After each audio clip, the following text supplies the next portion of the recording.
the reality is 8 games in, we've lost 2, and the 2 we've lost to are 2 teams we're meant to be improving. You know, everyone keeps going, we're going to win the league next year. Where is this coming from? Like, it just got to be clickbait as far as I'm concerned. It's just clickbait. Honestly, if there's people saying we are going to win the league next year, then that's insane. But for the same reason you mentioned a couple of minutes ago, I'm not accepting after what we've gone through not to get top 4 this year and not to be in a title race next year. We must, as a lot of the others say, right? It absolutely has to be that way, because if we don't, when is it going to happen? Are we going to wait another 3 years? We're going to wait another 4 years? We're going to wait until their 10-year has come to an end? Or we're not waiting after having spent 1.5 billion. It just shouldn't be that way. We've waited enough. So you get Ronan's like pies and mash. He goes, it feels different. Don't tell me it doesn't. What feels different, mate? Like, this is what I'm saying. It's our 3rd season, 1.5 billion spent, no Champions League, no trophy, no top 4, no competing for the Premier League title. If you spend 1.5 billion, Eunice, in any fucking league, you're expecting to win the league, the title. You're expecting to go for the Champions League, and if you don't, you're getting chopped, right? Yeah. Where has all this acceptance come from, bruv? The brown envelopes. Everyone's accepting mediocrity. Even Theo Walcott comes out and says it's like a team of individuals playing to their own strengths. Chelsea haven't quite got that team environment yet. At times, they're just doing their jobs. But as a team, are you doing your job together? No, they're not. And we are a team of individuals with attributes, players being played out of certain positions and not being playing to their strengths in the system. Enzo Maresca's giving the illusion, or these brown envelopes giving the illusion that we're playing as a team against Liverpool, when in reality, we were just trying to stay in the game. That's the true narrative. Now, when I watched it, we were trying to stay in the game. And when we had the chance to go for the kill and have a go, we didn't. Yeah. Because if we did, Liverpool going to counter you and fuck you. End of. Of course. So where are we in standards and levels? We're nowhere near Liverpool, bruv. And Liverpool's got an aging team. That's a Klopp team, right? What, you don't think that they're going to rejuvenate and get reinforcements and go in the transfer window? Of course they are. So they're still going to be at a level where they improve and get younger and going through transition. But their transition's up there. Our transition's all the way down here in the gutter. That's where we are. For 3 years. Yeah, you've got to rely on all these young kids to like develop and all go on the trajectory. You cannot tell me, right? I mean, this is facts. Sterling doesn't fit the style, but Mudryk does. He doesn't play. He's not even on the bench. And apparently he had a good international. All right. And rumours he's not going to get sold in January. Chukwuemeka doesn't fit the system and style, but Dewsbury Hall does, and he doesn't play.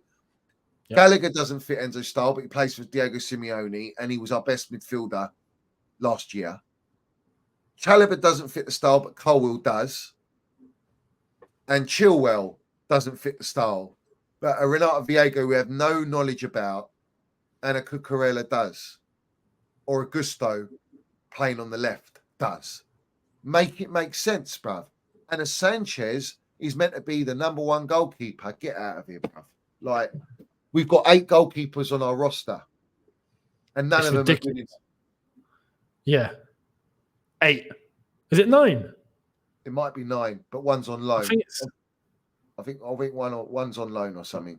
It might be 9. Yeah.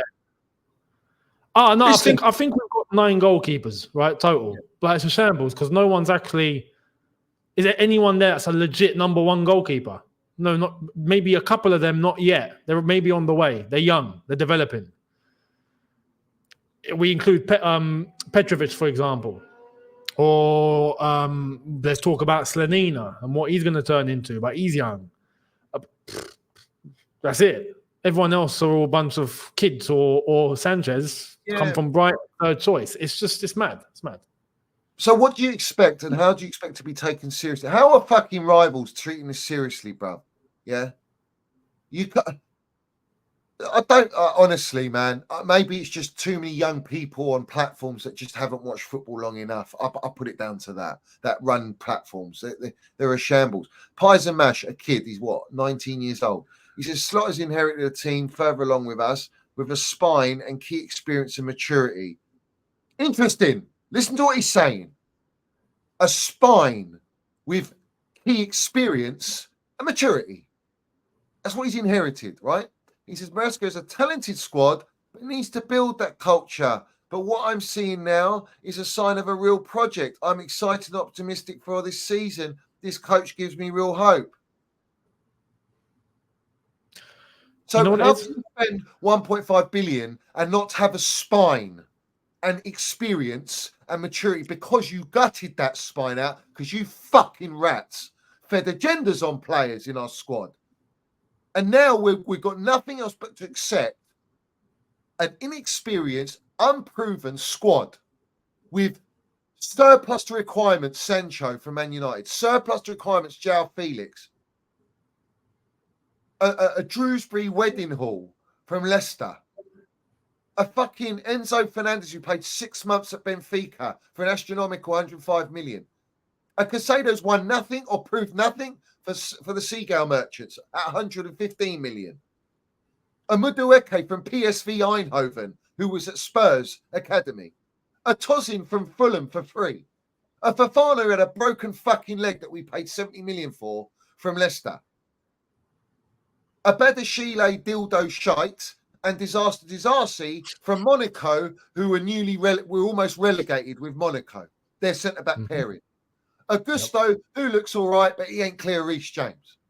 A Sanchez, third-choice goalkeeper. A Slanina, we ain't even seen. A Petrovic, who was fucking taking the number one spot of Sanchez, has been shipped out to Strasbourg.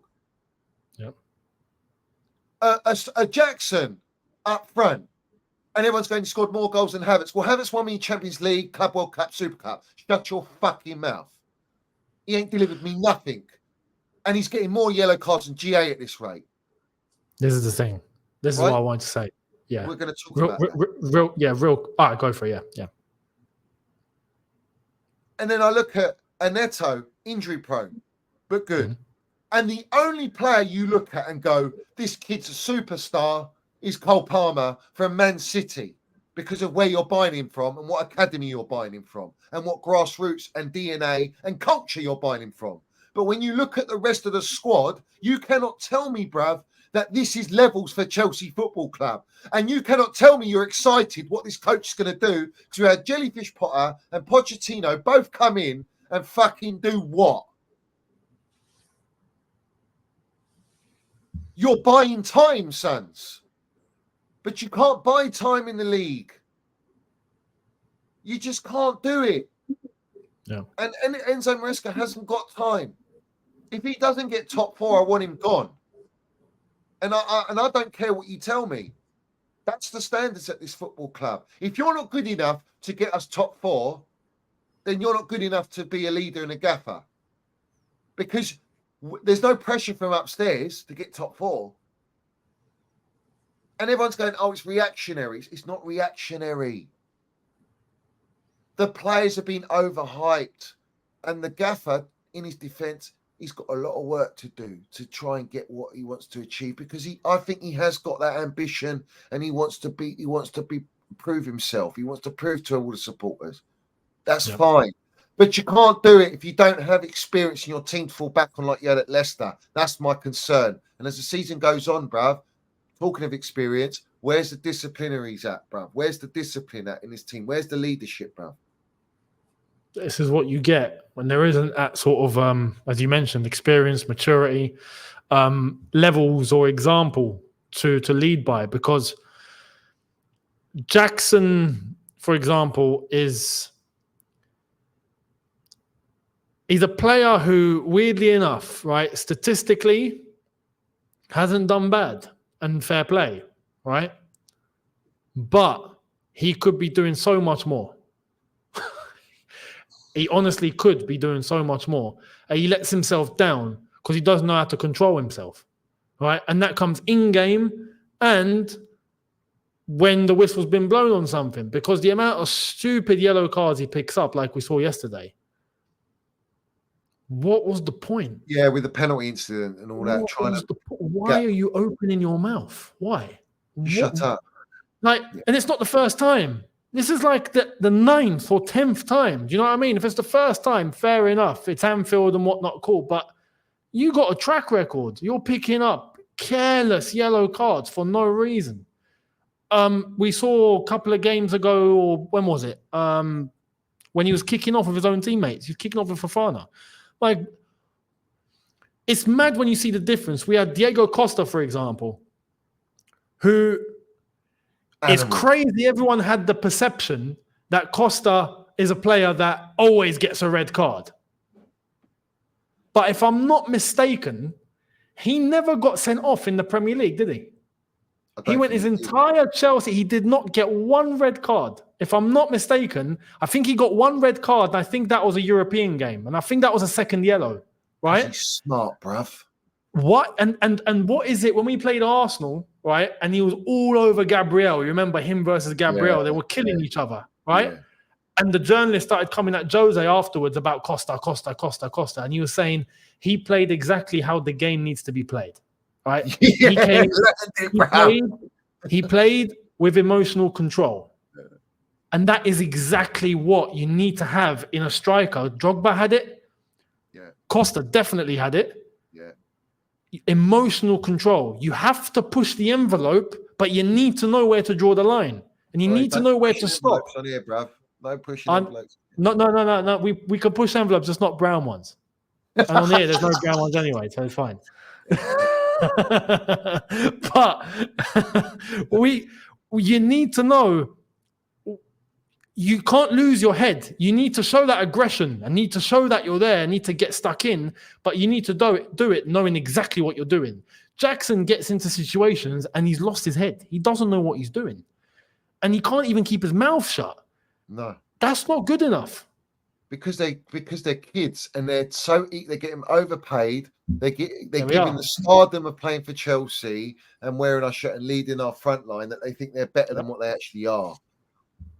It's like giving a kid a dream ticket, bruv. You know what young kid's gonna say? Oh, I don't want to play for Chelsea and be their number 9, or I want to be their midfielder or winger.